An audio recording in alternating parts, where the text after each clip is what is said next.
siz talep ediyorsanız bunu, onlar da sizi kırmamak için bunu yapıyorsa, gerçekten söyleyecek bir söz bulamıyorum. Ama ben anlamlı olsun diye sizlere bir avukatımızın az önceki paylaşımını gönderdim. Evet, şu anda da internet bağlantımız sağlanmış görünüyor.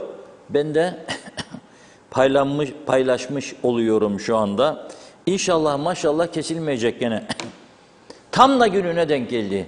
Gerçekten bu ülkenin bir vatandaşı olarak, bu ülkenin her türlü mücadelesine, her türlü ihtiyaçlarının karşılanmasına destek vermiş bir kişi olarak bu yaşananlardan büyük bir üzüntü duyuyorum. Çok büyük bir üzüntü duyuyorum. Benim derdim bu değildir. Benim şu anki derdim hastanelerdir, hasta insanlardır. Bakınız bugün bunca yıl bu ülkeye hizmet etmiş olan eski milletvekillerinden Ergün Vehbi ve eşi Doktor Vesile Vehbi ile konuştum. 15 dakika bir ameliyatını gerçekleştirecek parayı denkleştiremiyor. Çünkü devletin KKTC'den sosyal sigorta emeklisi olan bir adam özel bir hastanede ameliyat yaptıramıyor veya hastanenin indirimlerinden yararlanamıyor. Türkiye SSK'sından emekli olan ve Kıbrıs'ta yaşayan yararlanabiliyor. Benim SSK'mdan emekli olan eski bir milletvekilim bile ki tekerlekli sandalyede gidip geliyor, ona devlet sahip çıkamıyor. Gidip orada ameliyat olamıyor. Eşinin haklarını kullanarak bir miktar indirim sağladıklarını duydum. Ve bana söylediği şu, ekonomik durum iyi değildir diyor. Ama hadi denkleştirip vereceğiz diyor. Ama benim esas derdim diyor.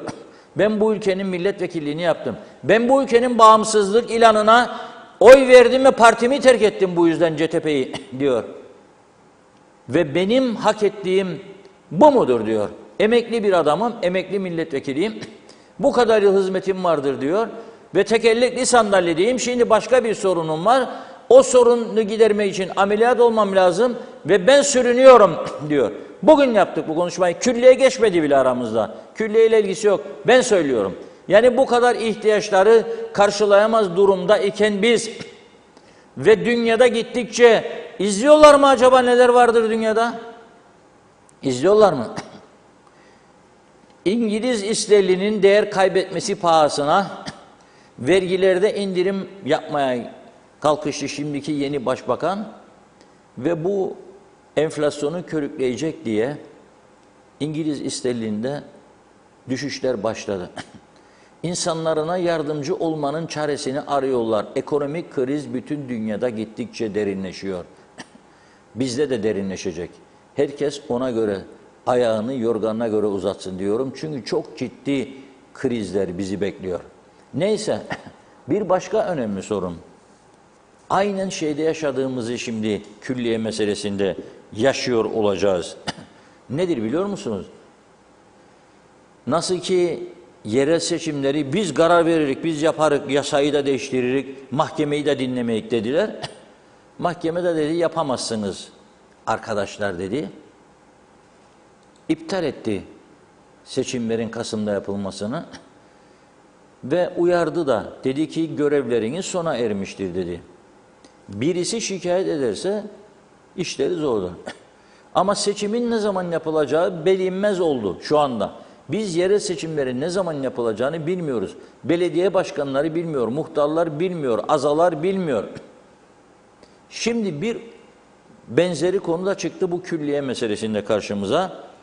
Lefkoşa Türk Belediyesi diyor ki Cumhuriyet Meclisi Cumhurbaşkanlığı yerleşkesinin yapım çalışmalarına başlamazdan önce yasal olarak uyulması gereken prosedürler vardır ve biz diyor Cumhurbaşkanlığına bunları ilettik diyor.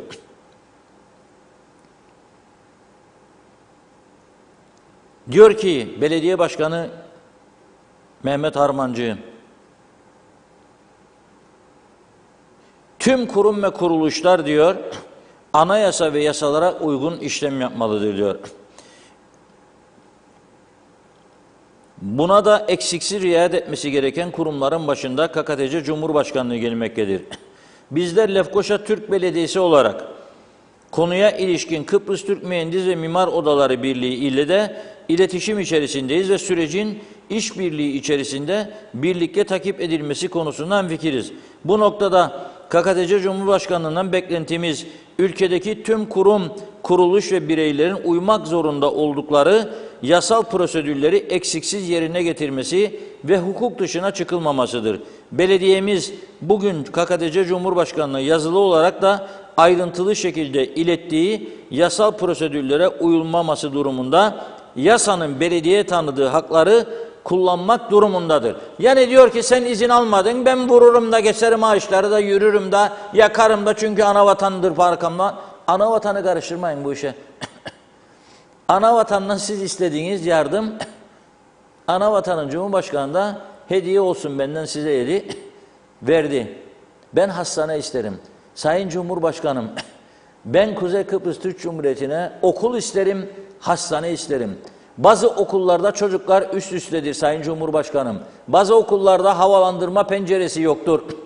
Ve bu çocuklara öğleyin sıcak yemek servisi yapacak küçücük birer kafeterya kurulamadığı için tam gün eğitime geçilemiyor. Ve benim çocuklarım devlet okullarından mezun olanlar özellikle iyi okulları, iyi üniversiteleri yakalayamıyor. Eğitimde kalite gittikçe düşüyor. Cehalet gittikçe kültürsüzlük artıyor bu ülkede. Benim ihtiyacım okuldur. Benim ihtiyacım hastanedir Sayın Cumhurbaşkanım. Bunu söylesinler bakalım. Reddeder mi kendilerini? O para oraya kaydırılır. Ama bizimkiler bazı yazar arkadaşlarımızı da yanlarına alarak sağ olsun onlar da güzel bir ağırlamadan sonra belirli bölümlerinin fotoğraflarını çekerek Cumhurbaşkanlığı binası kayıyor diye şey yapıyorlar.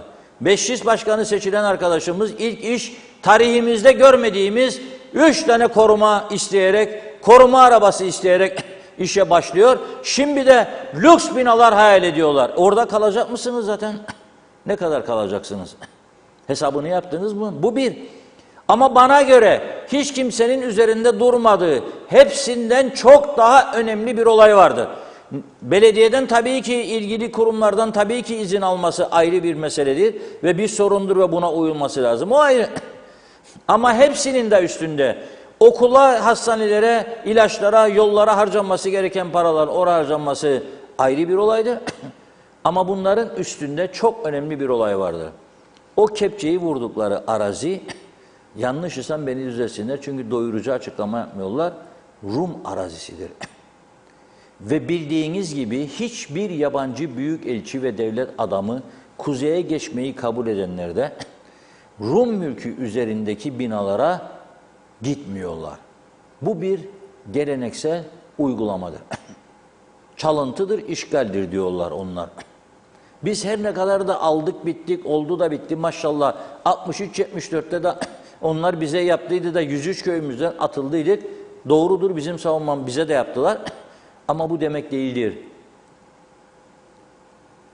Yaşanan gerçekleri görmeyip veyahut da bu uygulamaları görmezden gelip inadına gelmesinler. O zaman nasıl tanımayız sen? Nasıl iki eşit egemen olacaksın? Gelmeyecekler. Bakın şu anda Amerikan elçisi, İngiliz Yüksek Komiseri, Alman Büyükelçisi, ne bileyim Slovak elçisi, Avusturya elçisi, Avustralya elçisi, KKTC Cumhurbaşkanlığı sarayına gidiyorlar. Çünkü orası 74 öncesinde de saraydı. İngiliz döneminden kalmadı. İngiliz valisinden kalmadı. Oraya gidiyorlar.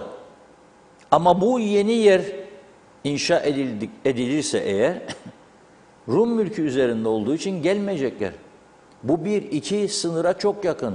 Çok büyük risk, tehlike arz eder inancındayım ben. Ha tabii bir gerilim bir şey olursa orada kalmayacaklar tabii hemen kaçacaklar da. Bir ateşkes ihlali olursa mesela. Yani oraya çok güçlü bir ordu gerekecek. Bizim sokaklarda eşkıyaları tutuklayacak polisimiz kalmadı. Trafiği yeterince denetleyecek adamımız kalmadı. Suç işleyenleri zamanında yakalayacak adamımız kalmadı. Daha önce çok söyledim, Lefkoşa'daki adli suçlara 6 tane görevli kaldı yetişebilmesi için. Her gün 8-10 tane, 15 tane suç işleniyor Lefkoşa'da. Oraya ordu isteyecek şimdi. Çünkü sınıra çok yakın. Müteahhitler Birliği de açıklama yaptı. Ben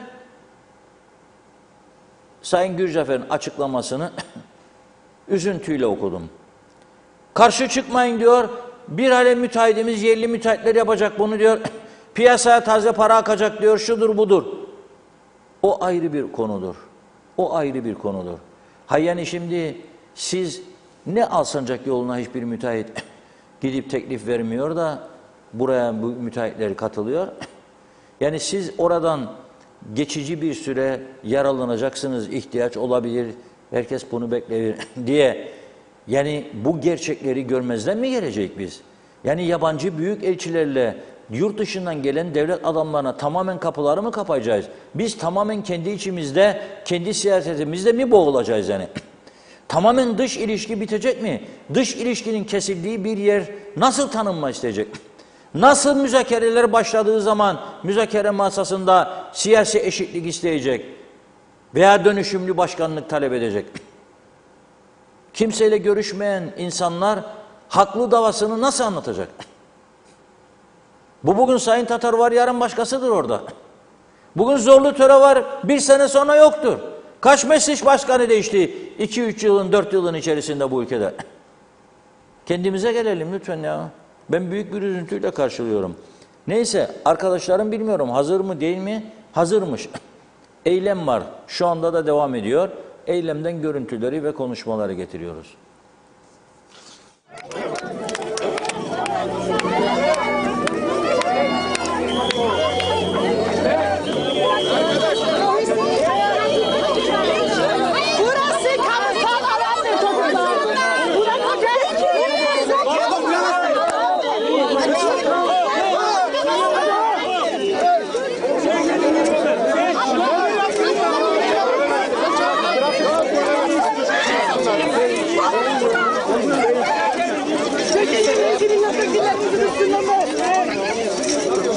Yapmayın. Polisleri çıkarın, aralarına girmesinler ya. Polisleri çıkarın, aralarına girmesinler.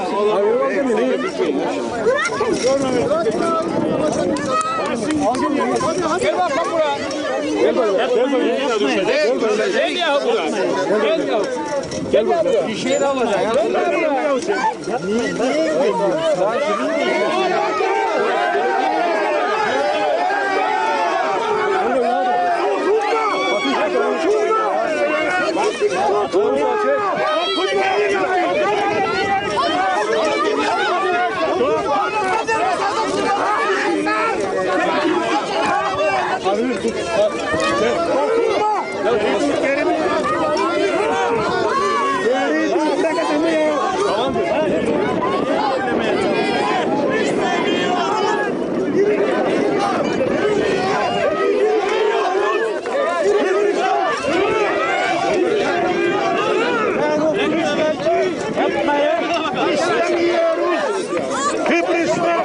Niye?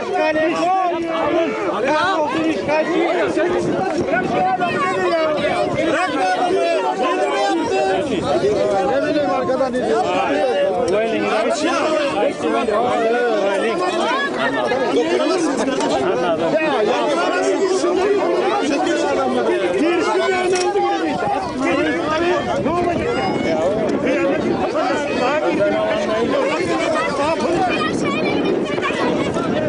Polisle girdi, gidebilirsin, serbest mi?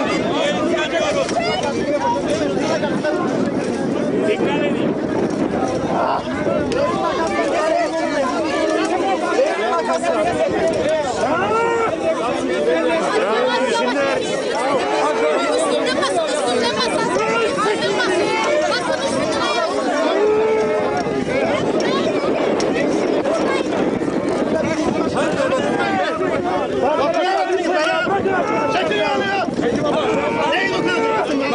Ne gerekiyor? Hadi bakalım ha. Çekin yere git ya. Dokunmayın bana. Gençler. Hocam.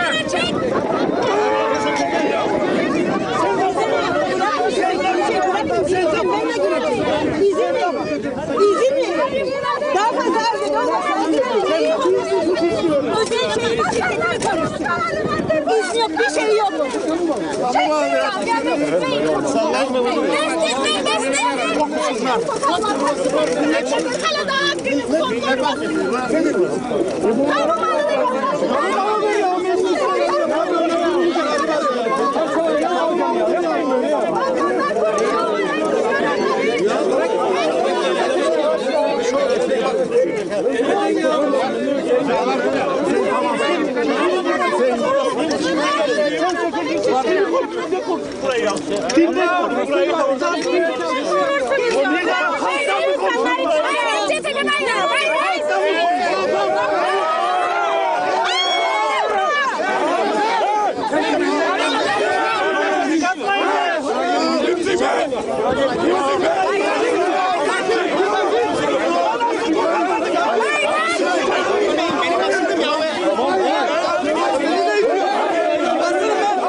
Hadi.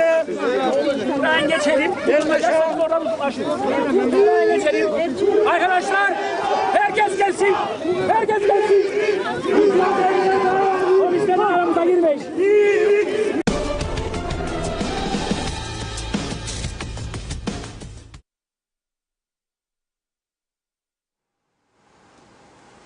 Evet, ekrana gelecek daha arkadaşlarımız orada görev başında. Kameraman arkadaşlarımız burada birinci bölümü aktarmış olduk size. İnternetlerde yaşanan kesintilerden dolayı biraz aksaklık oluyor videoların bize ulaşmasında ama geldikçe vereceğiz. Hiç de hoş değil. Yani durup dururken bu ülkenin bu kadar sorunu varken şimdi görevlilerle vatandaşları birbirine düşürmek, yani bu halk yapılsın bir referandum yapılsın. İstiyor mu istemiyor mu? Şimdi büyük ülkelerde olmayabilir bu. Kararı verdik yapıyoruz. Ama bu ülke küçük bir ülkedir. Ve bu ülkenin çok ciddi farklı özellikleri vardır. Tekrar ediyorum, en büyük özellik yabancılarla ilişkimiz tamamen kesilecek. Bunu Sayın Tatar bilmiyor mu? Bunu Sayın Zorlu Töre bilmiyor mu? Ama zamanında diplomatlara, yabancı diplomatlara sınır kapılarını kapayan bir partinin mensubudur ikisi de. O zaman da çok ciddi tepkiler oldu. Dünya ile ilişkimiz kesildi. Türkiye'nin başına ciddi sorunlar yaratıyoruz sürekli. Bizim burada anayasamızda bile federasyona açık olduğu belirtiliyor. Ama federasyon olur, başka bir çözüm olur. Ben o dertte değilim. Bulunacak çözümün bizim garantimizi sağlamayacak bir çözüm olması lazım. Huzur içinde olacağımız bir çözüm olması lazım. Yeniden can korkusuyla yaşamayacağımız bir çözüm olması lazım. O ayrı. Ama benim şu anda ülkemin ihtiyacı nedir? Bunu ortaya koymak lazım. Nedir benim ülkemin ihtiyacı? Biz burada aylardır bağırıyoruz. 5000 tane resmi hizmet aracı var. Fuzuli bir şekilde kullanılıyor. Bunları satınız diyoruz. Devlet tasarruf etsin, kemer sıkma devletten başlasın diyoruz. Ve siz bugün asgari ücreti 8600 yaptığınızda bu ülke rahatladı mı zannediyorsunuz? Daha büyük kaos başladı. Ödeyemeyen iş yerleri kapanmaya başladı. Birçok insan sıkıntıya düştü. 8600 aldığı için bu vatandaş domatesi başladı 36'dan 40'tan yeme. 1,5 liraya getirilen domatesi 36'ya satıyorlar bu ülkede. Bunlarla ilgilenen yok. Çocuklarımız çoğu bindikleri toplu taşıt araçları okullara gidip gelirken gidip bakıyor musunuz bu çocuklar ne tür araçlarda taşınıyor? Trafiğe çıkması, yasaklanması gereken araçlar vardır bugün. Öğrenci taşıyorlar. Kimsenin ilgilendiği yok, baktığı yok. Yollar çöktü. Sağlık ocakları doğru dürüst çalışmıyor. Doktor yok, uzman doktor yok. Yeterli hemşire yok. İlaç yok. Aşılama konusunda program yok. Bakınız gene gıptayla, ipretle izliyorum Rum tarafını. 4. aşıları başlatmışlar. Yaş gruplarını verdiler. Plan program açıkladılar. Kimler ne zaman gelip aşı olacağını biliyor orada. Biz burada hiçbir şey bilmeden yaşıyoruz. Yani bunun milliyetçilikle, vatan millet Sakarya'yla hiç ilişkisi yoktu. Bana göre bu bir gösteriş uğruna, bir saltanat uğruna toplumun hassasiyetiyle alay etmektir. Toplumu rahatsız etmektir. Toplumu eylemlere kışkırtmaktır. Ve umarım bu bazı siyasi partilerin gölgesi altında kalmaz bu eylem. Bak bunu da uyarmak istiyorum. Bazı siyasi partiler kendine pay çıkarmasın. Partiler üstü bir konum var burada. Halkın genelini rahatsız eden bir oluşum var. Ben iddia ederim. Alsınlar ellerine kağıtları, kalemleri, ses kayıt cihazlarını bütün bölgelere görevlendirsinler. 250 Cumhurbaşkanlığında, diğer başbakanlıkta, orada burada 1000 tane danışan, danışmayan kullanabilecekleri görevli var. Sorsunlar. Eğer 10 kişide 5 kişi yapılsın derse özür dileyeceğim ben burada. 6 kişi derse gene özür dileyeceğim. Yapılsın derse. 4 kişi derse gene özür dileyeceğim. Bir üstü bir altına kadar iniyorum. 4 kişi derse ki yapılsın, 6 yapılmasın gene özür dileyeceğim. Adım gibi eminim. Ezici bir çoğunluğu toplumun %80'i 90'ı bu işe karşı. Yıllarca UBP'ye oy vermiş olanlar, UBP'den milletvekilliği, bakanlık yapmış olanlar da karşıdır. KKTC'nin ilanına oy verenler, destekleyenler de karşıdır. Bu farklı bir konudur. Hazır mıyız? Bağlantımız hazır. Halkın Partisi Genel Başkanı Sayın Kudret Özersay hattımızda. Merhaba, hoş geldiniz yayınımıza. Merhabalar, iyi yayınlar. Rüşat Bey merhaba. Merhabalar hocam, nasılsınız? Teşekkür ederiz. Uğraşıyoruz, mücadele ediyoruz. Siz nasılsınız? Vallahi dünkü programda bahsetmiştim sizin bu taşınmaz mal komisyonuna ilişkin açıklamanız son Evet. derece yerindeydi. Fakat üzülerek izliyorum ki devlet yönettiğini iddia eden arkadaşlardan bu konuyla ilgili hiçbir hareket yok, hiçbir hazırlık yok. Esas bütün gücü buna vermeleri gerekirken şimdi toplum Evet. başka meselelerle geriliyor, birbirine düşürülüyor. Maalesef. Böyle bir ortam vardır. Siz nasıl karşıladınız bunu Sayın Hocam? Sadece özetle söyleyeyim.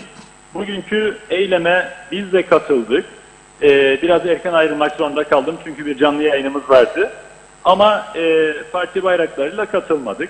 Mesele Halkın Partisi'nin en baştan itibaren, evet Halkın Partisi en baştan itibaren bu ülkenin ihtiyacı külliye değildir vurgusu yapıyor. Sürekli söylüyoruz biz parti olarak.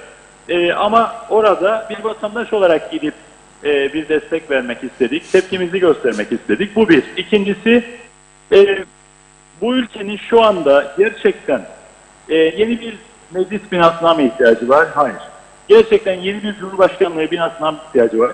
Belki orta uzun vadede ama ekonomik kriz yaşanan böyle bir dönemde aciliyeti mi vardı bunun böyle bir bina yapımına? Hayır. İhtiyacımız olan şey binalar değil, ihtiyacımız olan şey verilecek olan hizmetin niteliğidir. Şu anda meclis halkın beklentisini karşılamıyor, hizmet veremiyorsa, şu anda Cumhurbaşkanlığı halkın beklentisinin altında kalıyor, gerekli performansı gösteremiyorsa bunlar binalardan dolayı mıdır? Bu binalar küçük olduğu için, bu binalar eskidiği için midir kötü hizmetin verilmesi? Hayır. Devleti yüceltecek olan şey, verilecek olan hizmetin niteliğidir. İşte bu ülkenin şu anda öyle acilen bir meclis binasına, bir Cumhurbaşkanlığı binasına, işte onun içerisinde olan bir yeni cami binasına ihtiyacı yoktur. Gerçekçi olmak gerekir ve şunu da hatırlatmak isterim herkese.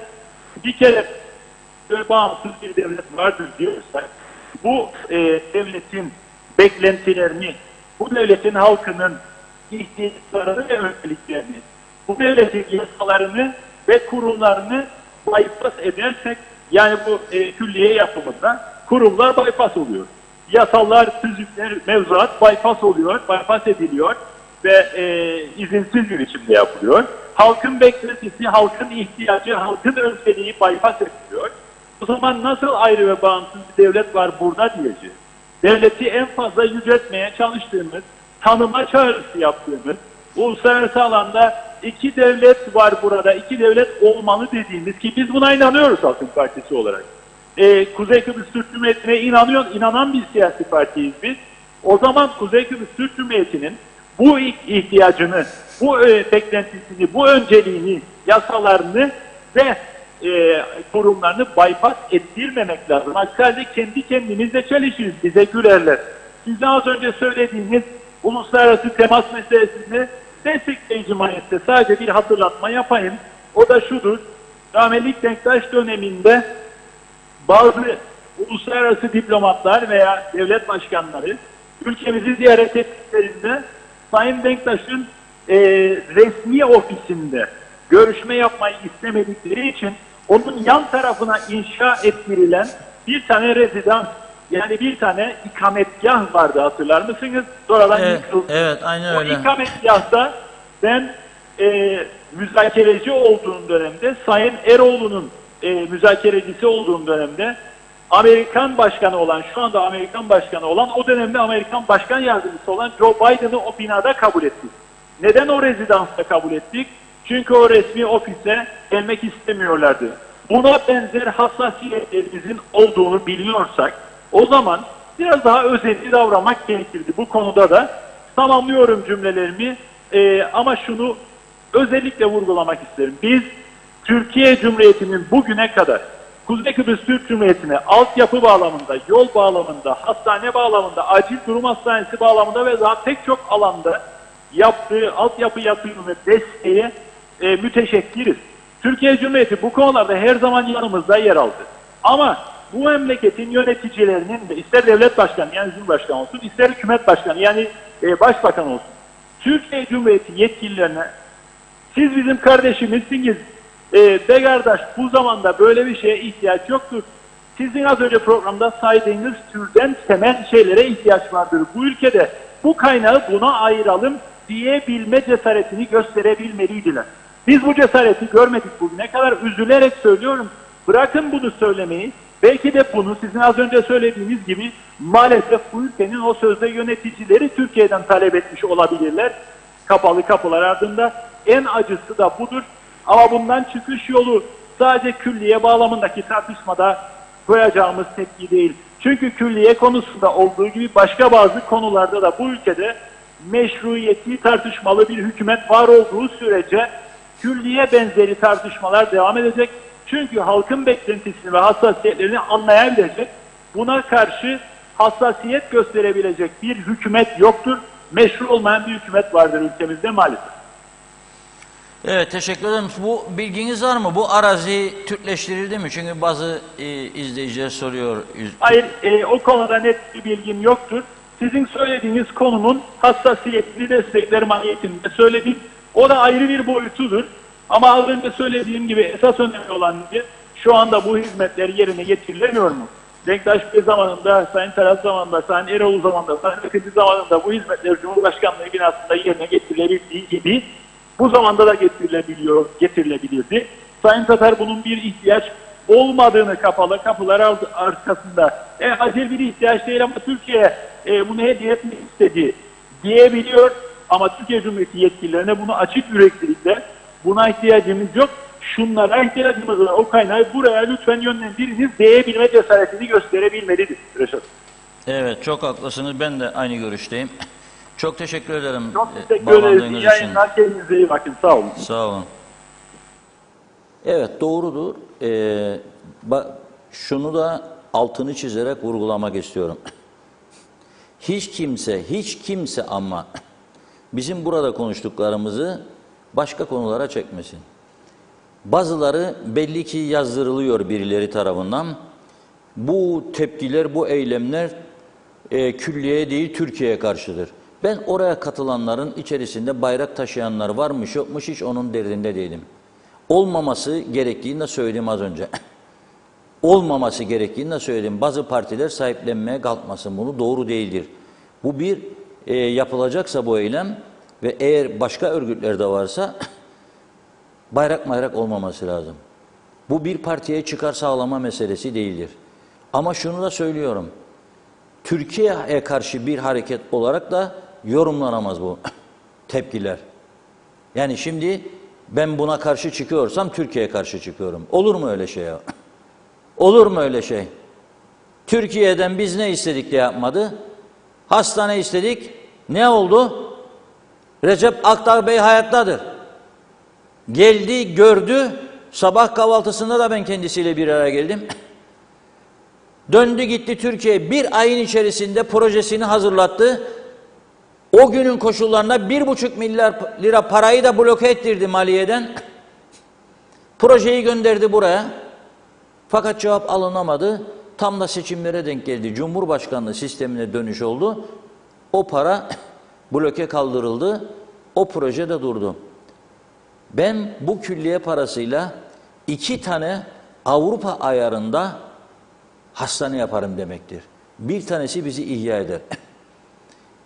Miadını doldurmuş olan Doktor Burhan Nalbandoğlu Hastanesi'nde, iyi dinleyin lütfen sevgili vatandaşlar, yatak yoktur doğru dürüst. Hasta odalarında dolaplar vardır. Çoğu fare kemirmiş gibi delik deşiktir. Kapıları kapanmamaktadır. Kırık döküktür. Tuvaletler rezil durumdadır. Hastalar orada perişandır. Çoğu zaman klimaları çalışmaz durumdadır. Arıza olduğu zaman günlerce, haftalarca, kışın içinde bile donma tehlikesi geçirmektedir. Bizim insanlarımız bu ülkenin sağlık servislerinden memnun değildir. Az önce Ergün Bey bir örneğini verdim. Bu kadar yıl memlekete hizmet etmiş bir milletvekilidir. Bir özel hastanede ameliyatını yapamıyor bugün. Neden? Tek sosyal güvenlik yoktur diye. Genel sağlık sigortası yoktur diye. Halbuki bütün gelişmiş ülkelerde ve Türkiye'de sen genel sağlık sigortasıyla gidip ameliyatını veya tedavini istediğin yerde yapabiliyorsun. Bu kadar acil ihtiyacımız var. Nasıl ki hastane meselesinde biz şu anda hazır değiliz dendi Türkiye'ye, aynı şekilde bu konuda da denebilirdi. Siz bize lütfettiniz, bu bütçeyi ayırdınız, bu parayı veriyorsunuz, teşekkür ediyoruz. Ama bizim şu anda aciliyetimiz bu konulardır. Uygun görürseniz bu bütçeyi orada kullanalım. Görmüyorsanız teşekkür ederiz ama hiç olmazsa halkı germemiş oluruz burada. Halkın belirli bir kesiminde ciddi bir fakirleşmenin yaşandığı bir süreçte ve herkes çocuklarını okutmak için para bulamaz duruma geldiği bir süreçte, yollar her şeyden önemlisi, dün okudum trafik kazalarını.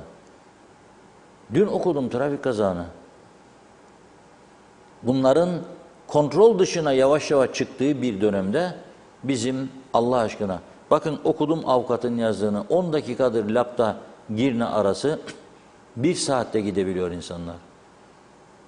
Dilekay yolunu defalarca söyledim. İnsanlar perişandır. Bir asfaltı dökülemiyor yolun. Birçok bölgede çemberler ışıksız, fosforsuzdur. Ve şimdi kış geliyor, birçok bölge sular altında kalma riskiyle karşı karşıyadır. Çünkü dere yatakları kapatılmıştır. Birçok göletimiz kurutulmuştur. İşte değirmenlik bizim buradan yaptığımız uyarılar, çağrı. Şu anda değirmenlik göleti veya barajı ne derlerse desinler adına temizleniyor. Su tutacak duruma gelecek deniyor. 17 tane göletimiz vardı. Bunların 10'dan fazlası devre dışıdır, kurutulmuştur, su tutmaz durumdadır. Ve suya en çok ihtiyacımız olduğu süreçte biz bunları çalışır hale getiremiyoruz. Ortalama 700.000 Türk lirasıdır bir göleti tamir etmek. Datlısu'da yaptılar. Şimdiki Tarım Bakanı Dursun Oğuz yardımcı oldu Datlısu Belediyesi'ne.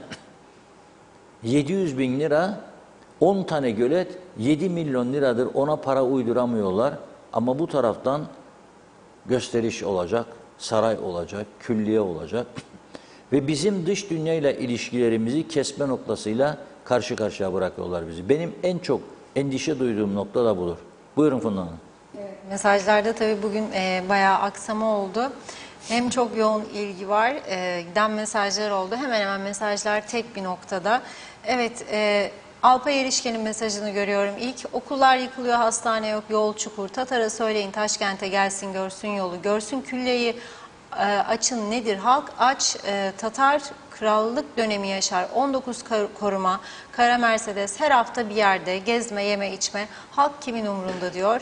Arif Mustafa Cüce aşılar kan pıhtılaşması yapıyor mu diye sormuş. İnsanlar kalp krizi geçiriyor diyor. Sebebi nedir diye sordu. Engin Sedat Töz'ün külliye itibardır, itibardan taviz olmaz, yazlık külliye de isteriz diyor Karpaz'da itibarımız için demiş. Nevbahar Canbazoğlu, Kıbrıs'ta suç işleme oranı yoktu, 2001 ve uzun seneler yoktu diyor. Sevgi Yıldırımer, sarayı kim kullanacak? Halk mı? Hayır. Bizi tanımayan ülkeler mi? Hayır. O zaman niye yapılıyor? O kadar acil ihtiyaç varken diyor. Vahit Erdoğan da neyleyim külliyeyi, neyleyim sarayı içine koyacak adam olmadıktan sonra diyor. Neyleyim kaleyi, suru savaşacak askerim olmadıktan sonra zannederim bu gidişle Lut kavmine benzeyecek. Allah Lut kavmi gibi bizi de yerin dibine batıracak maazallah. Necdet Mavi Gözlü Kuzey Kıbrıs Birleşik Afrika Pakistan Cumhuriyeti'nden hayırlı yayınlar diledi. Anavatan Kıbrıs Türk'ünün bu külliye hoş bakmadığını bilmiyor mu? Bence biliyor ama amacı birbirimize sokmak demiş. Ben başka türlü düşünmüyorum. Çok ihtiyacımız var ve halkın çoğunluğunun da bu külliyeye sıcak bakmadığını bile bile yaptırmak resmen Kıbrıs Türk halkına karşı bilerek ve kasten yapılmak isteniyor.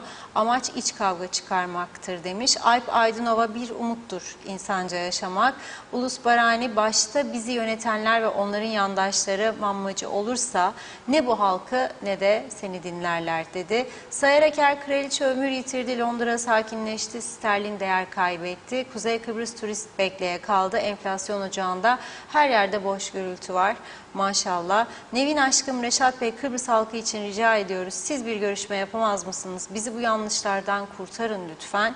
Ruhi Yıldız, evet, CTP boş işlerle uğraşıyor diyor. Bir de tek başına iktidar diyor. CTP Kaos Partisi'dir demiş. Erol Topçu hayırlı yayınlar. Belgin Rıfat yazık yine polisle halkı karşı karşıya getiriyorlar.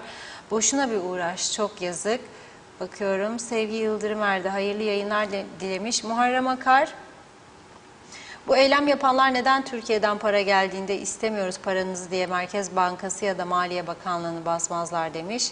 Evet, Feyzi Ogelman, bu kaos hiçbir işe yaramayacak, rezillik diyor. İzzet Kahraman'ın yayınlar diledi. Bülent Lider Mehmet Küçük, size açıkçası söyleyeyim, ne zaman devlet öğretmenlerimiz özel ders vermeye başladı, doktorlar, avukatlar, siyasetçi oldu, o zaman her şey ülkede yozlaştı, bitti. Memlekette çok fazla okumuş cahil kişi yaşamaktadır. Adam yıllar önce bakan olur, en samimi dostunu bir daha tanımaz veya selam dahi vermez. Nasıl insan oldukları belli bile değil diyor. Ömer Özmen, Kuzey Kıbrıs Türk halkını inancıyla terbiye etme yöntemi külliye. Cengiz Genç hayırlı günler diledi, severek izliyoruz. Necdet Mavi Gözlü, bu insanlar orada, muhalefet nerede? Keşke bileydim ben de gitseydim diyor. Polisle halkı birbirine düşürüyorlar ama gerçekten budur. Halkı polis ve askerle karşı karşıya getirmek, başka da bir şey değil. Mehmet İnancı da selamlar dedi. İzzet Kahraman Türkiye'deki bir olaydan bahsetmiş. Evet, Özgün Olguner, hiç kimse Avrupa Birliği Kuzey Kıbrıs'taki kiliselerin restorasyonuna harcadığı parayla okul yapsın demiyor. Neden ülkemde kiliseye ihtiyaç mı var? Konu Cumhurbaşkanlığı sarayı ya da meclis değil, konu Türkiye'dir demiş Özgün Olguner. Emin Mehmet, yazıklar olsun. Eylemde Türkiye'nin bizim düşünemeyeceğimizi düşündüğüne karşı çıkan, parti bayrağı sallayan, maaş çekenlere arazinin Türkleştirilmediğinden emin misiniz demiş.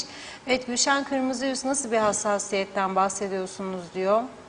Nevbahar Canbazoğlu, şu anda en büyük ihtiyaç tarım. Çok önemli. Seralar yapılmalı. Kışın sebze sıkıntıları çıkmasın. Tarım önemli. Emine Durmaz, hastane yok, denetim yok. Her bakkal kendi istediği fiyata satıyor. Kasaplar öyle böyle. Ticaret dairesinin işi ne acaba? Biz mi denetleyeceğiz bu piyasayı? Yazıklar olsun dedi. Mesut Çoker, Sadece CTP mi bu ülkeyi düşünüyor? Diğer vatandaşlar okul, yol, kavşak düzenlemesi, elektrik, hastanelerin iyileştirmesini istiyor. Haspolat-Hamitköy arası yapılan kavşak 2021'de Tayyip Erdoğan gelecek diye gece gündüz çalışıp çiçek böcekle süsledikleri kavşak daha sonra bozuldu. Hep göz boyama. Nazime Nalbant, iyi yayınlar. Evet, yine duyumlar duydukça üzülüyoruz. Çok şeyleri üstüne koydukça koyuyorlar. İnsanlar isyanda, zam nereye kadar böyle diyor. Evet, bilen var mı? Her tarafı alt üst ettiler, yolları onaracaklarmış göya. Her yeri kazdılar, inanın Manisa'nın çok yerleri hep kazıldı, bitmiyor. Neden böyle yapıyorlar soruyorum dedi. Halil Onur, Doğanköy'de okul servisi... Hasan Cafer'den mezun oldun, anafartalara gideceksin diyor. Orası kapalı cezaevi gibi. Ben Oğuz Veli'ye gider servis almaz. Neden bu çocuklar bu ülkenin çocukları değil mi demiş. Evet, bunu okudum. Belgin Rıfat, eskilerin bir sözü vardı Reşat Bey, her şey tamam da leğen örtüsü derlerdi. İşte bizimkiler de her tarafı mamur ettiler ya, külliyeyle tamamlayacaklar. Okullar süper, her okula yemek salonu, mutfak yapıldı mı? Tam güne hazırız. Hastanede ilaçlar A'dan Z'ye tamam. Personel memnun mesut. Polisimiz tam donanımlı. Her şey mükemmel. Asfaltlar Amerikan asfaltı. Tüm işaret levhaları dört dörtlük. Uçak alanımız bitti. Full servis hizmette. Her şey dört dörtlük. Külliyemiz eksik diyor. Emin Mehmet'le yapılan hastaneye elektrik sorunu yaratanlar devlet içinde devletçilik oynanmasın demiş. İsmail Gürakansel, Tüketiciler Derneği Başkanı Hasan Bey, külliye yapımı için kazma vurmaya mı gitti? Domates 32 lira, üzüm 35, yoksa ilgi alanına girmiyor mu demiş. Nazime Nalbant da önce halkı düşünsünler diyor. Sağlığı, geçim çok daha iyiydi. Başka yerlerden daha fazla halkınızı üzmeyin demiş. Sağlık önce, gelir kaynağınız eğer varsa ülken ve halkın için yapın, yazıktır diyor Nazime Hanım. Mehmet İnancı, devletin malı ne kadar da peşkeş çekiliyor. Bugün dinlediğim programda 40 bin dolara kiralanan devlet malı başkasına kiralanarak 750 bin dolar kazanç elde edildiği iddia edildi. Vergisiz bu paralar cebe indirilmiş, devlete günah değil mi, halka günah değil mi? Bu kişiler devlet malına hırsızlık yapmaktadırlar diyor. Yargı önüne çıkarılmalı. İster bakan, ister başbakan yargıda hesap sorulmalı demiş. Evet, bakıyorum Yücel Barbaros, dünyada geri kalmış ülkelerin en ihtişamlı yapıları saraylardır dedi. Adnan Gök de projesi bitmiş, ihalesi yapılmış, inşaat alanı aşılmış, iş başlamış. Hala Sultan Camii yapılmaya başladığında da bugünkü karşı çıkmalar oldu. Şimdi büyük bir eser olarak cami orada duruyor. Bu yerleşke de yapılacak ve büyük eser olarak kalacak. İsmail Kahya, sade bir emekli vatandaşımız, bu memlekette hastaneye karşı gelenleri, pandemi hastanesine karşı gelenleri, hatta Türkiye'den suya dahi karşı gelenleri aynı kişiler değil mi? Külliye yapılmazsa yapılmasın umurumda bile değil, ancak karşı gelme ve toplumu germe olarak hep aynı tayfa faaliyet göstermedi mi diyor. Son 1-2 mesaj var, onları aktarıp ara vereyim. Daha da aslında. Evet, izleyicimiz sevgili Funda Hanım. Yenikent'ten Dereboyu'na gitmek için 16.10'da yola çıktık. 50 dakikadır yoldayız. Tam iş çıkışı, okul çıkışı. En önemli nokta Dereboyu Metehan Çemberi arası köprü yolu kapatıldı. Miting yürüyüşü nedeniyle. Nedendir diyor bu eziyet. 16.30'da başlayacak tüm dertlerimiz sarktı. İş çıkışı, okul çıkışı, trafik felç demiş. Evet, devam edeceğiz mesajlara, bir ara verelim. Reşat Bey buyurun. Evet, çok teşekkür ediyoruz. Vallahi ben Türkiye'den su geleceğinde karşı çıkanlara ben de karşıydım. Halen de onlara karşı tepkiliyim. Su bizim için nimettir, hayattır. Suya karşı çıkılmaz. Bugün o su projesi olmasaydı halimiz dumandı. Az önce söyledim. 17 tane göletimiz var. Bunun 10, 11, 12'si belki de su tutmaz durumdadır. Çalışmıyor. Kurutulmuştur. Çünkü yıllarca ihmal edilmiştir. Bakım onarımları yapılmamıştır. Dolayısıyla böylesi bir durumda Geçikköy'de olmasa, yani Anamur'dan gelen su, halimiz dumandır. Elbette ona teşekkür ediyoruz, şükran borçluyuz. Bu ayrı bir konudur. Hastane projesinin bekletilmesi, geciktirilmesi, evet, ciddi bir ihmaldir. Kabul edilemez bir durumdur. O da ayrıdır. Hastane benim sağlığım içindir. insanlarımın tedavisi içindir, hayatının kurtulması içindir. Su benim hayatım için, varlığım içindir. Az sonra bir su konumuz var bugün gündemimizde. Geleceğim o konuya. Tam da denk geldi. Ama saray benim ihtiyacım değildir. Değildir. Yeni parlamento binası benim ihtiyacım değildir. Paraları varsaydı şu anki parlamento binasının esas sahibi Dianellos Tütün Fabrikası'nın sahibi Konstantinos Damtas, babadan miras alan şahısın 2003 kapıların açılmasından sonra teklifi oldu. 2 milyon euroyu versinler, tapusunu vereyim diye. O kadar çok vatan millet sevdalısıysaydılar, verirlerdi ve konuşturmazlardı. Oraya bayrağı şan ve şerefle çekerdin. Şimdi sen orada başkasının malının üzerindesin ve bütün dünyada silah zoruyla orada olduğunu söylemektedir. Askerin sağladığı güvenlik ortamını sen başarılı bir diplomasiyle ve ekonomik politikalarıyla taşlandırman gerekirken tam tersi askerin başarısına da gölge düşürecek hareketler yapıyorsun. Sen 5000 tane resmi hizmet aracı besliyorsun. Sen siyasi partilere para veriyorsun. Örtülü ödenek dağıtıyorsun. Sen 4 yaşında her gün burada adını andığım kuzeye 10 bin, 15 bin, 20 bin doları çıkarıp veremiyorsun Cumhurbaşkanı olarak örtülüden. Ama bu taraftan Türkiye'yi teşvik ediyorsun. 3 milyara yakın para vererek külliye yapsın diye.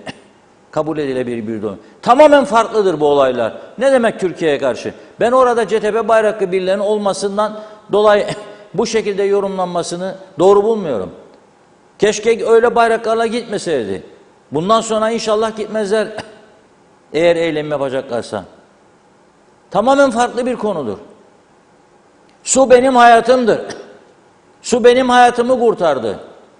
Ve birçok insanımız bugün kanserle boğuşuyorsa yıllarca su tüketiminin çok büyük katkısı vardır. İstediğiniz uzman doktorla konuşun, gidin yurt dışında. Yazışın, araştırma yapınız.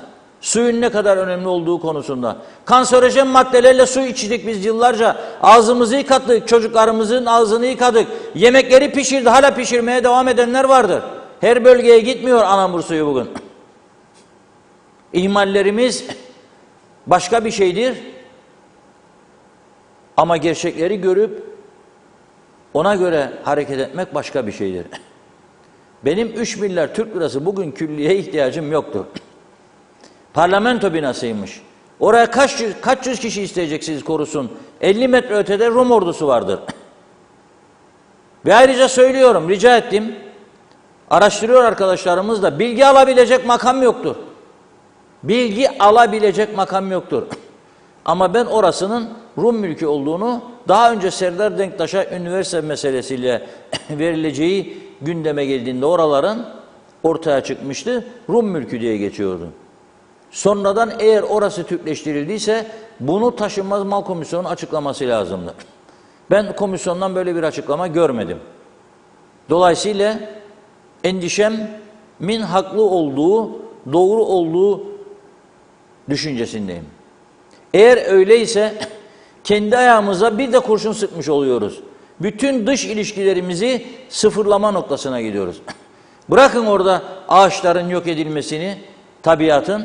Yahu siz bir kapı açamadınız, milyonlar akıyor. Buraya o arazilerin yanından geçecek bir kapı açamadınız. Genişletemediniz Metehan kapısını. Tellediğiniz orayı korudunuz, tuttunuz.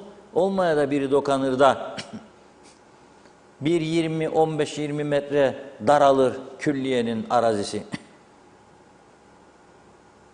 Yani daha ciddi sorunlar da çıkabilir karşımıza. Arazinin sahipleri ayaklanabilir. Tabii ne yapacaklar ayaklansalar da bir şey olacak değil ama daha fazla Türkiye aleyhinde söylemler olacak. Türkiye alışkındır diyor bizimkiler. Bunun için de biz 150 bin, 200 bin kişinin 80 milyon, 90 milyon Türkiye'yi de 2'de 1'de ateşin içine, tehlikenin içine atma hakkımız yoktur. Hemen bakıyorlar. Sayın Erdoğan bir konuşma yaptı New York'ta, Birleşmiş Milletler Genel Kurulu'nda. Doğru mu? Doğru. Anlattı tezleri. Fakat sarılıyorlar bu konuşmanın üstüne. Daha çok seneler sarılacaklar. Başarısız insanlar daima sarılacakları bir güç ararlar. Dikkat edin. O başarısızlıklarını örtecek bir destek ararlar. Türkiye Cumhurbaşkanı Erdoğan sağ olsun ve bu Birleşmiş Milletler Genel Kurulu'nda azanın payını verdi. Yürüyoruz iki eşit egemen devlet falan. Dün söyledim. Toprak senin değilse sen onun üstünde egemen devlet olamazsın. Egemen aile, egemen yönetim. Başkasının... Şimdi komşuya gittim ben. Silahla temizledim komşuları. Yahut da attım oradan kendilerini başka bir bölgeye. Girdim evin içine oturdum. Ben onun içinde hak sahibi miyim? Egemen miyim? Olur mu ya böyle bir şey? Aldık oldu da bitti maşallah. Ödeyeceksin parasını, sana fırsat tanıdı işte Avrupa İnsan Hakları Mahkemesi. Senin olacak. Ha hem alacaksın, hem kullanacaksın, hem de ödemem diyeceksin. 3'te 4'te bir fiyatına da şans doğdu sana. Bir vergi yasasını geçirmeyeceksin meclisten. 4 ay meclisi tatile sokacaksın. Açıldığı zaman da birbirlerine saldırının dışında haftada 2 gün yaptıkları doğru dürüst hiçbir şey yok. Bir çöp dökme yasasını değiştirmediler. 8 Türk lirası duruyor orada. Bir çöp dökme yasasını değiştirmediler. Duruyor orada. Ölümlü trafik suçlarına 7 yıllık hapis cezası öngören yasa 30 yıldır o şekilde duruyor orada. Değiştiremediler, değiştirmiyorlar. Hiçbir iş yapmıyor ama görkemli parlamento binası istermiş. Misafir geldiğindeymiş mahcup olurmuş. Kim geliyor misafir size? Kim geliyor? Çok sayıda yabancı devlet adamının Allah'a şükür meslek hayatımızda odasına, makam odasına girmiş insanız. Gördük, görüyoruz birçok yabancı ülkede nasıldır odalar. Makam odaları. Mühim olan o odaların içinde ülkeye ve insana hizmet etmektir. Ülkeye ve insana.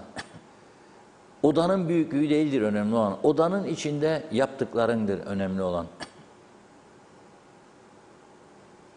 Bulunduğun bölgeden ziyade senin o herhangi bir bölgede başarı elde etmendir önemli olan. Yoksa gerisi hikaye. Biz bugün bu Avrupa İnsan Hakları Mahkemesi'nin kararını bile doğru dürüst değerlendirip KKTC devleti olarak yapılması gerekenlerin üzerine gitmiş değiliz. Böyle bir olanağı bile değerlendiremedik. Biz bugün haklı olduğumuz Kıbrıs davasında haklılığımızı kanıtlayabilmiş değilik biz. Biz bugün Anadolu çocuklarına bile Türkiye'ye 74'ten önce Türk olduğumuzu ve kaç yıl bu ülkede ne kadar mücadele verdiğimizi, Atatürk devrilmeni Türkiye'dekilerden önce benimseyip uyguladığımızı ve ne kadar cezalar gördüğümüzü anlatamadık. Anlatma niyetimiz de yok. Öyle bir beceri, öyle bir yetenek, öyle bir örgütlenme de yok. Hiçbir şey yok. Hiçbir şey yok. Rum tarafının bir açıklamasını bekleyip 2 gün, 3 gün, 4 gün sonra belki bir uyarı gelirse deniz aşırı bir yerden o zaman belki harekete geçip de karşı açıklama yapıyoruz. Saray olsun, istediğin kadar bütün aday saray yap. Ne değişecek?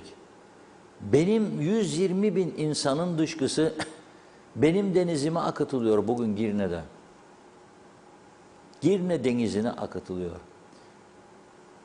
5-6 milyon dolarlık yatırım yapamıyorlar oraya para yoktur diye. Mahvettiler ülkeyi. Benim bugün Doğu Akdeniz Üniversitesi'nde okuyan para topladığım öğrencilerin ikamet ettiği Doğu Akdeniz'in çevresindeki bölge lağım sularıyla örtülmüştür. Oralara arıtma kuramıyorum. Çok büyük sıkıntılarım var. Benim bu ülkede doğru dürüst çöp toplayacak araçlarım yok. Bırakın saydığım diğer konuları, okul, efendime söyleyeyim sağlık şudur budur. Onun için bu konunun geç değildir, başlamış olsa da yeniden değerlendirilmesini diliyorum. Ha yarın bir daha Harmancı kaç gün süre verdi, arkadaşlarımıza sordum. Bir cevap alırsam söyleyeceğim. Evet, sormuş arkadaşımız, yazdım bu arada Funda Hanım mesajları okurken. Dedim ki Harmancı'ya bir sorunuz. Ne kadardır dedim.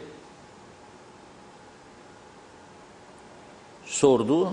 Onun da verdiği cevap açıklamanın aynısı. Uyulması gereken yasa ve kurallar vardır diyor. Bunları bir yazı ile diyor kendilerine ilettik. Bizim beklentimiz bunların bir tamam yerine getirilmesidir. Biz bir diyalog için adım attık diyor. Yanıp bekliyoruz. Süre konusunda bir şey söylemedi. Bir başka arkadaşa bilgi için yazdım. Arazi Türkleştirildi mi diye. Onun da bana verdiği cevap eşdeğer arazidir. Yani Türkleştirilmiş değil. Parası ödenip tazmin komisyonu aracılığıyla değil. Ama buradan yanılabilirim. Bu konuda tekrar söylüyorum. Hiç kimse açıklama yapmadığı için sadece ve sadece Serdar Denktaş'ın o dönemde üniversite için araziyi verme girişimleri falan olduğunda ben o bölgeyi sorduğumda milletvekilleri Rum arazisidir demişti. Şimdi Taşınmaz Mal Komisyonu oradadır. Başkanı vardır, yöneticileri vardır. Halkı aydınlatma açısından söylerler. Eğer gerçekten durum böyleyse, Türkleştirilmediyse, yani parası ödenmediyse ve tazmin komisyonunda uzlaşıyla bizim tapumuza geçmediyse, o zaman diyorum, bakınız tekrar üzerine basa basa söylüyorum, hiçbir yabancı elçi gelmeyecek. Gelmezler. Bu bir kuraldır. Buna uyuyorlar. Efendim sen nerede bil? Ben bilirim çünkü görüyorum bunu, konuşuyorlar, ediyorlar. Bizim de sanayi bölgesindedir bu yayın yaptığımız stüdyolar. Konuştuğum yabancı elçiler gelmiyorlar.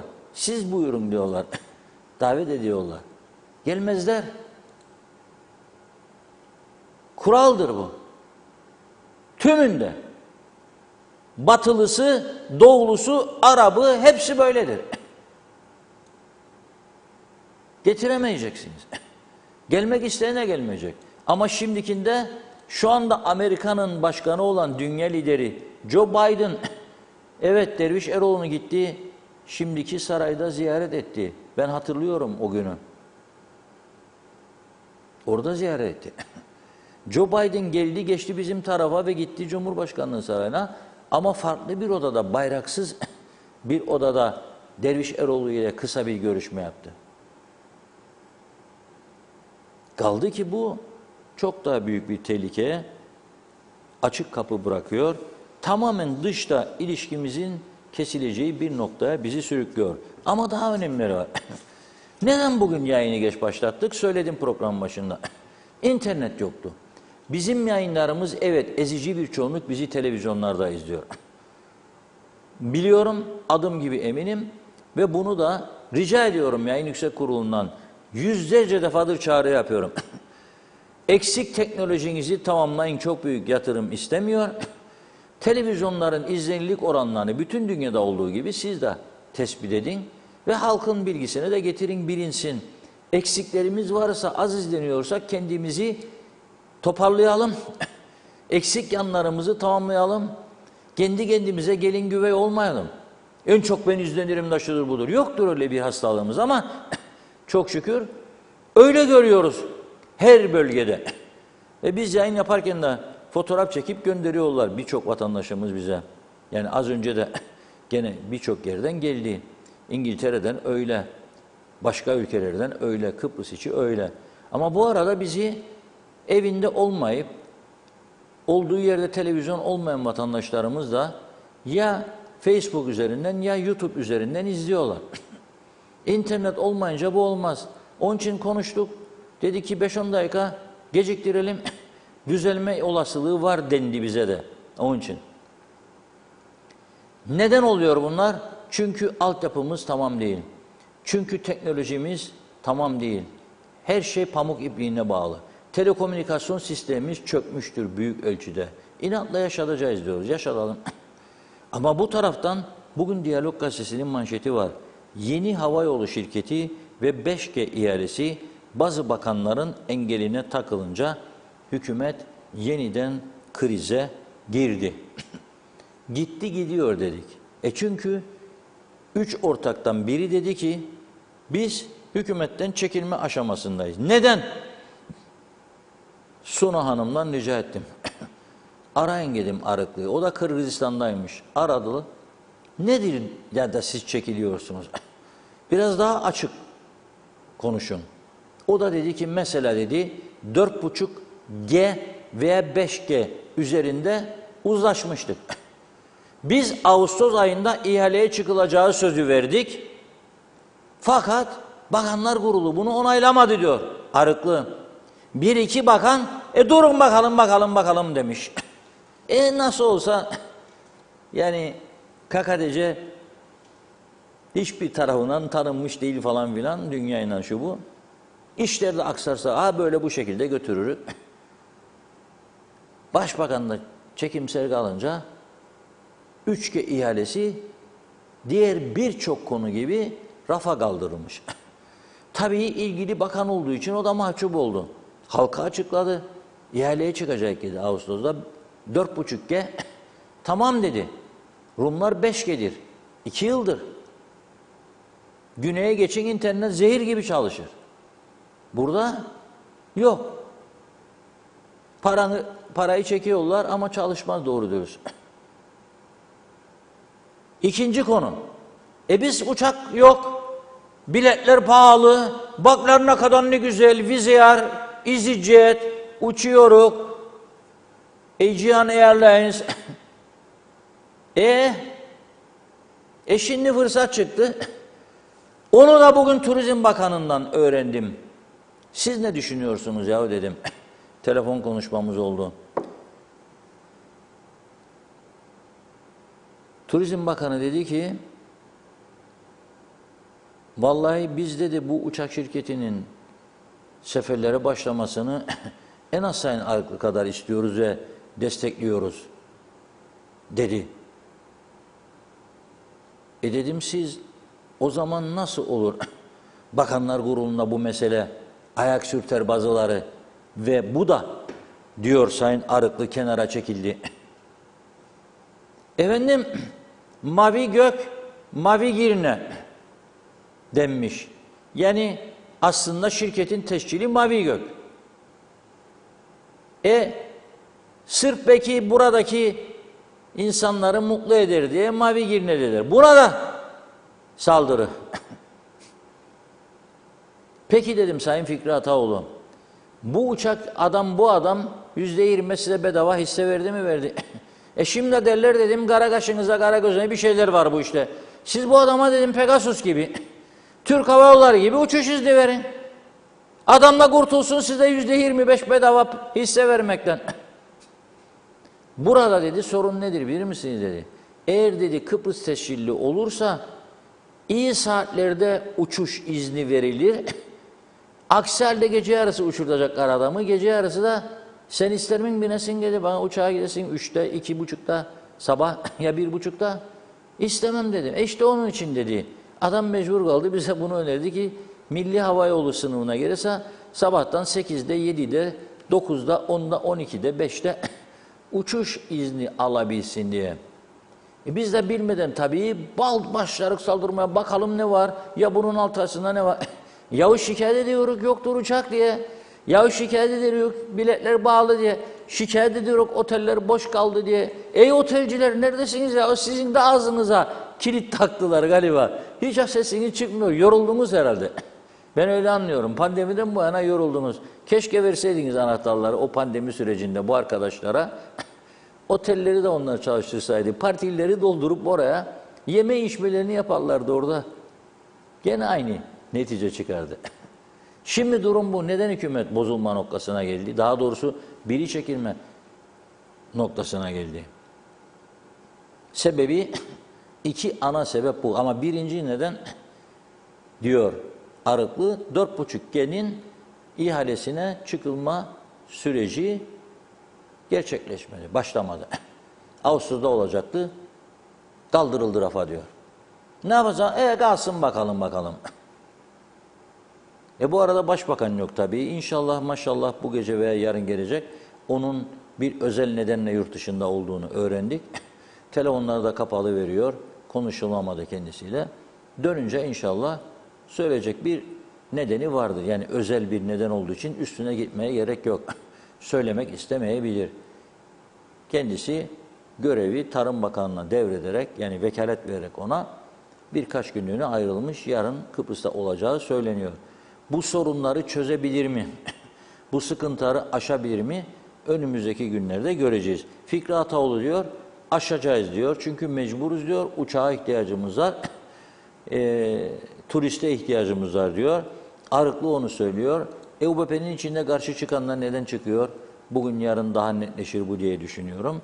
Ünal Üstel Başbakan olarak bu işi nasıl çözer? Göreceğiz. Ama çözmezse külliye tartışmaların yanında bir de hükümet krizinin gelmesi hiç de sürpriz olmayacak. Öyle görüyorum. Çok mu Çok var. mesaj var Funda Hanım? Bugün uçuyoruz mesajlarda. Buyurun. Evet, gidenler oldu. Alp Aydınova, evet sizleri tebrik ediyorum. Sizi dinledikçe umudum yenileniyor. Var olmanız çok önemli insanımız adına demiş. Ferda Küçülmez, bu memleket hastane, okul ve bakım evi ister, külliye değil.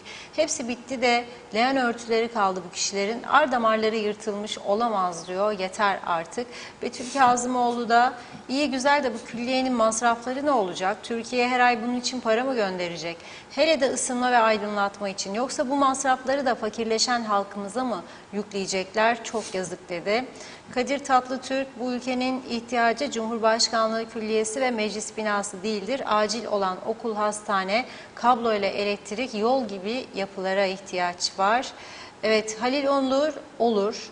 İyi yayınlar Reşat Bey diyor. Lütfen bir kırtasiyeye gidin. Bir defter 130 liradan başlıyor. Denetim yapan yok demiş.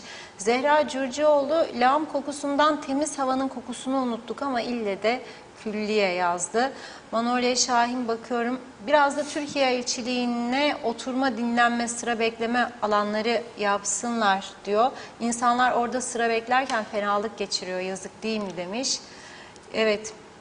Kudret Eris, bu adada çözüm olmadığı sürece hiçbir sorun çözülmez diyor. Yeliz Su, külliyesi de itibarları da başlarına yıkılsın yazdı. Arif Koruoğlu da eleştiriyor. İnşallah o külliyede oturamazlar dedi. Aytaç Bey, Funda Hanım, Reşat Bey iyi yayınlar diliyorum. Halkımız her şeyi görüyor ve biliyor demiş. Alex, bu halka her şey müstahaktır. En büyük düşmanımız çıkarcı seçmenlerdir dedi. Mustafa Coşkun, su kanalları yapılabilir. Ada geneline su dağıtsalar diyor ve göletleri canlandırsalar olmaz mıydı?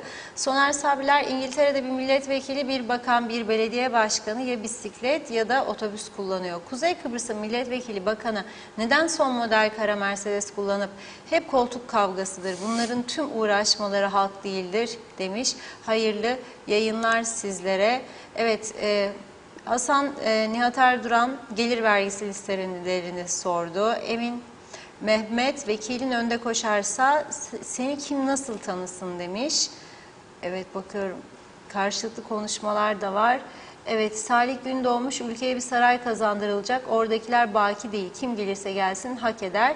Dünya liderleri ne yediğinize bakmaz, nerede nasıl yaşadığınıza bakar. Ülkeye onurlu bir mekan yapılıyor demiş. Orada gerçek Kıbrıslı seçilmişler görev yapacak. Bana göre uygun. Elbette hastane veya diğer ihtiyaçları yerlerinde yapılmasını isterim diye ikinci sırada belirtmiş. Selçuk Özenli, Türkiye suyu getirirdi sağ olsun ancak başımızdaki işe yaramazlar diyor. Suyu denize akıtır, göletleri neden doldurmazlar? Su tazelensin, mesaryaya gitsin, zor mu yapması dedi. Oğuz Aynalı iyi yayınlar diliyor. Murat Ayes, Dikmen'den iyi yayınlar Dikmen'den. Halkını düşünmeyen devlet bir gün gelir sandığa gömülür. O kadar milletin sıkıntısı varken lüks içinde yaşayan bir cumhurbaşkanı olamaz. Hiçbir makam kalıcı değildir. İsterse padişah olsun. Ergün Yahat, helal olsun Reşat Bey, tebrikler demiş. Evet, Şenay Hilmi de ağzınıza yüreğinize sağlık, Londra'dan selamlarını yolluyor. Evet, İzzet Kahraman da kızdı. Ahmet Bazıbağlı, oradaki araziler İngiliz vatandaşlarına aittir. Büyük kısmı o şekilde biliyorum diyor. Vesile Sönmez Cihan, Lapta Başpınar'ın yollarını görsünler. Savaştan sonra hiç dokunulmadı. Yollar çukur, arabalar tamirden çıkmaz. Yeter diyor. Allah için hiç mi görmezler? Aciliyeti olan sorunları tamirciler çukura girmeyin der. Lapta Başpınar mahrumiyet bölgesi, sadece seçimlerde görünürler. Külliyenin gereği yok. İyi akşamlar dedi. Tülay Önal, çok doğru konuşuyorsunuz Reşat Bey. Ülkede bu kadar sorun varken külliye nedir? Çok üzgünüm, çok diyor. Hastane, okul, elektrik, hizmet istiyoruz. Sevgiler, saygılar demiş. Evet, Hasan Nihat Erdoğan, global takasta alacaklı çıkacaktık.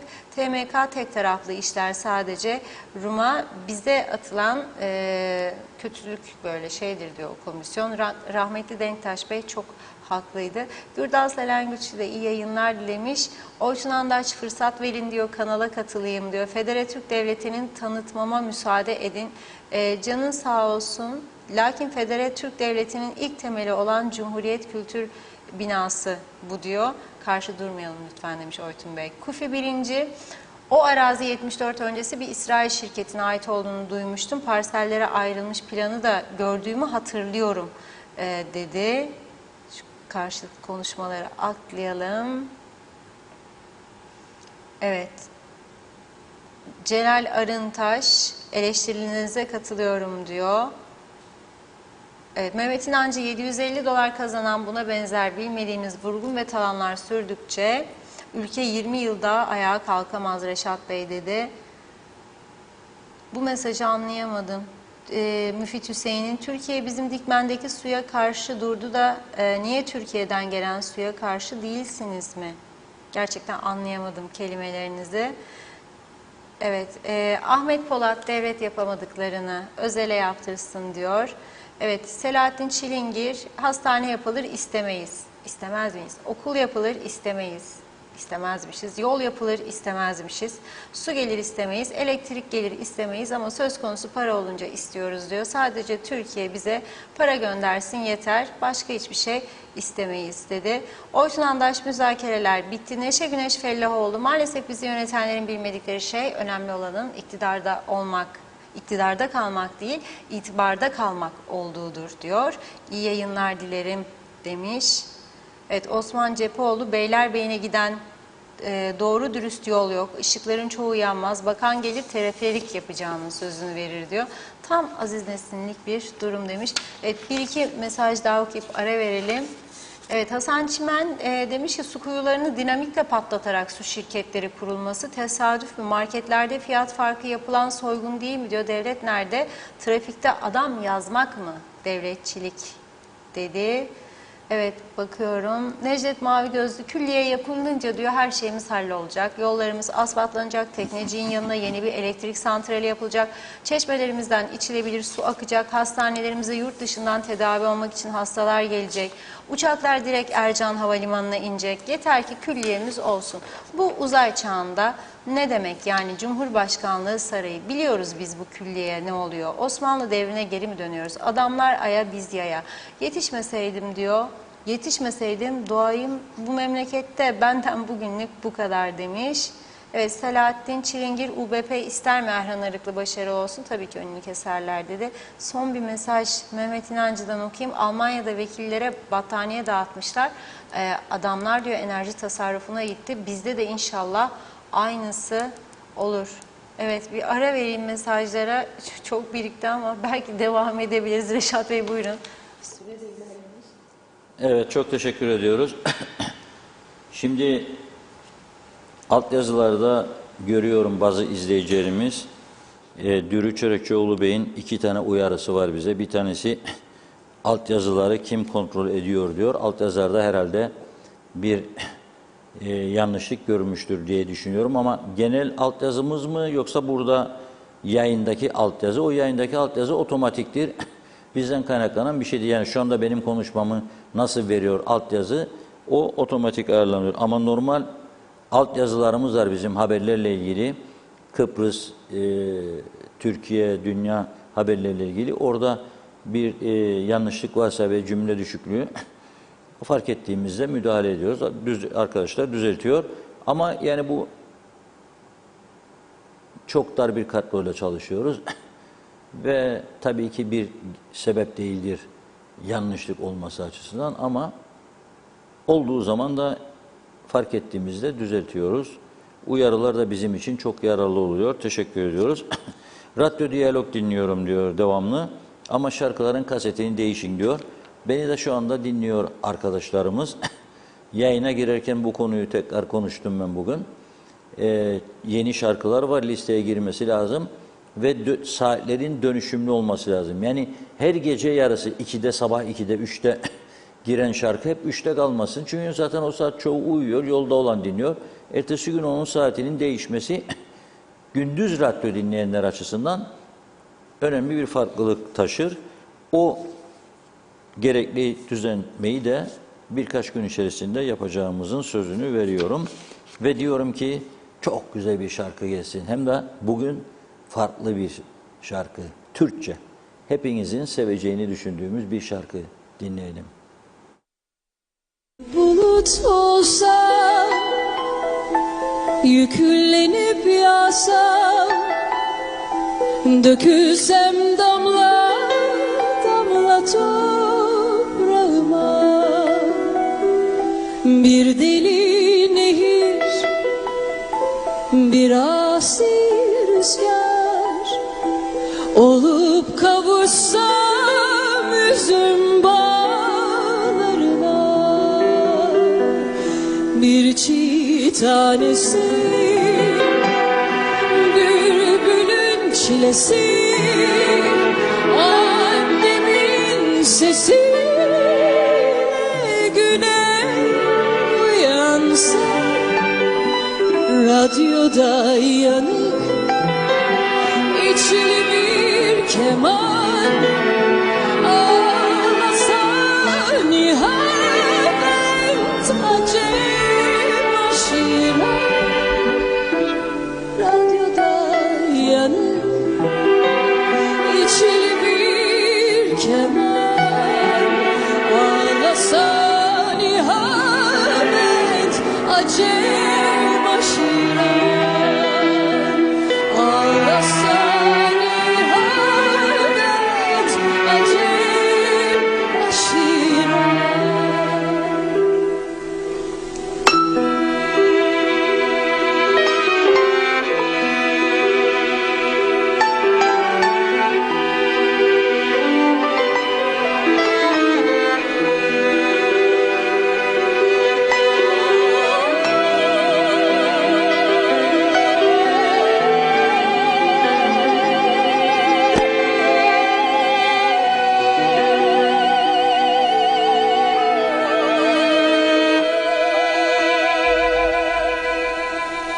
Bir turna olsam, yollara vursam, uçabilsem kendi semalarıma,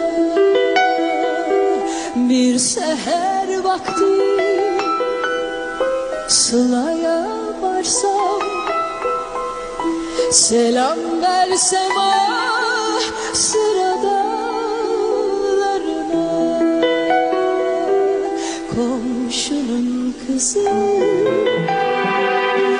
çoban yıldızı, yazma celleri, yeşil mor kırmızı, ah şişedeler hem de aylar, bir daha da görmedim öyle yazı, ah şişedeler hem de aylar, bir daha da görmedim öyle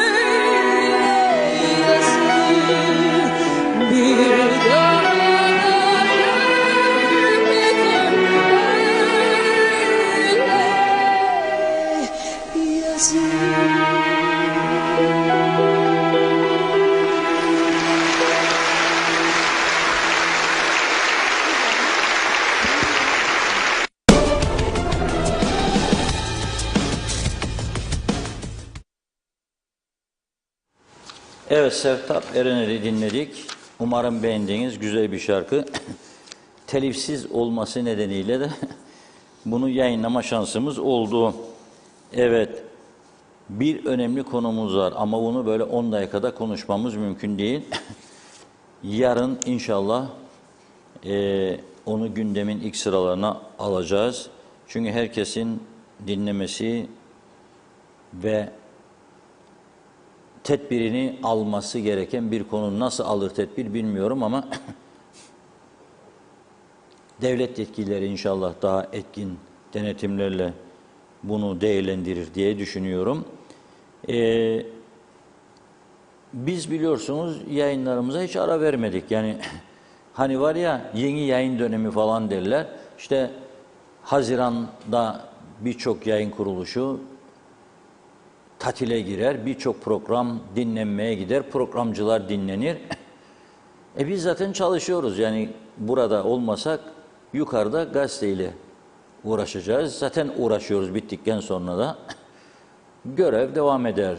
Dolayısıyla programlarımızın hiçbirini aksatmadık. Ama şu var, dar bir kadroyla çalıştığımız için ki mecburuz buna, bu bazı arkadaşlarımız izne çıktığında veya sağlık sorunu olduğunda gerçekten çok sıkışıyoruz. Mesela Şen Candaş Hanım bir ay kadardır İngiltere'dedir. Bir sağlık problemi nedeniyle çocuğuyla ilgili. O yüzden sabah programlarına değişiklik yaptık. Arkadaşlarımız canla başla çalıştılar. Hem gündüz görevleri hem de erken gelip günlük gazeteleri ve konuk bölümünü Özlem Hanım sağ olsun yürüttü. Ama büyük bir olasılıkla önümüzdeki hafta eksiklerimizi gidermiş olacağız. Şen Hanım dönüyor. Gün içinde program akışı olacak.